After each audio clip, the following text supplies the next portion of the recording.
This is CBS 2 News This Morning. Time is 6:14, just about 6:15 this morning. According to the U.S. Border Patrol, last year, agents caught more than 396,000 people trying to illegally cross the southern border. And it's a problem they say is only getting worse. The Rio Grande Valley in Texas saw more apprehensions than any other crossing. That's where special correspondent Lara Logan begins her series of reports from the border with a look at what agents experience every day there. Responding to an urgent call, Agent Herman Rivera raced to where 11 illegals had just crossed into the U.S. and run from Border Patrol. Those people that are trying to avoid apprehensions, at many times they've had problems with either the Border Patrol or other law enforcement agencies. So people with criminal records? It's possible, yes. We saw some of the resources it takes to track down those who don't want to get caught. Agents plunged into the dense brush behind a specially trained dog who followed the scent. It was thick with thorns and infested with ticks, hot and humid, and at times the dog lost the scent, but not for long. You could really tell when the dog picked up the scent because she sped up and she found them hiding here. The group, barely visible through the bushes, was huddled together, possibly trying to avoid the helicopter.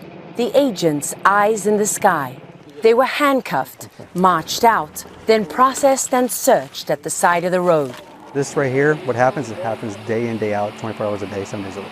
Day and night, 7 days a week. Correct. Here in the Rio Grande Valley, Border Patrol apprehends on average 1,000 people every day.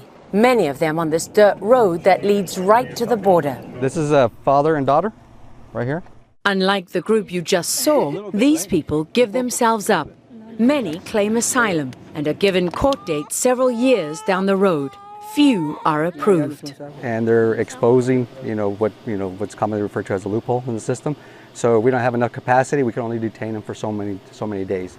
They're coming in record numbers, one group after another. We saw 4 in less than an hour. It feels like they just keep coming. Every time we turn around, there's another one.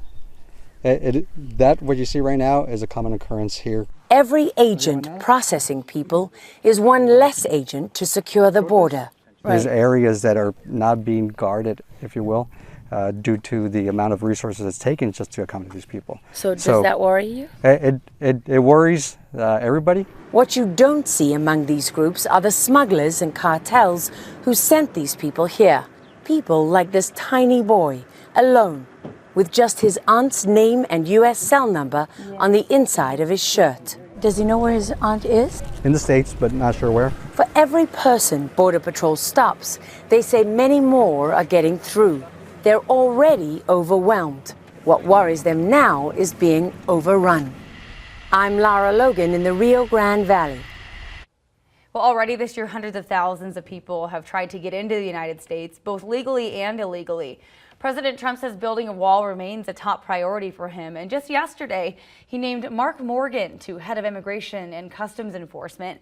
Morgan is a former chief of Border Patrol who served in the Obama administration. Just before this announcement, correspondent Lara Logan talked with Morgan, who says he's seen these issues firsthand and supports the president's plan. Anyone who says that walls are ineffective, they're lying to the American people. Why do you say that? The wall is part of the multi-layer strategy of infrastructure, personnel, and technology.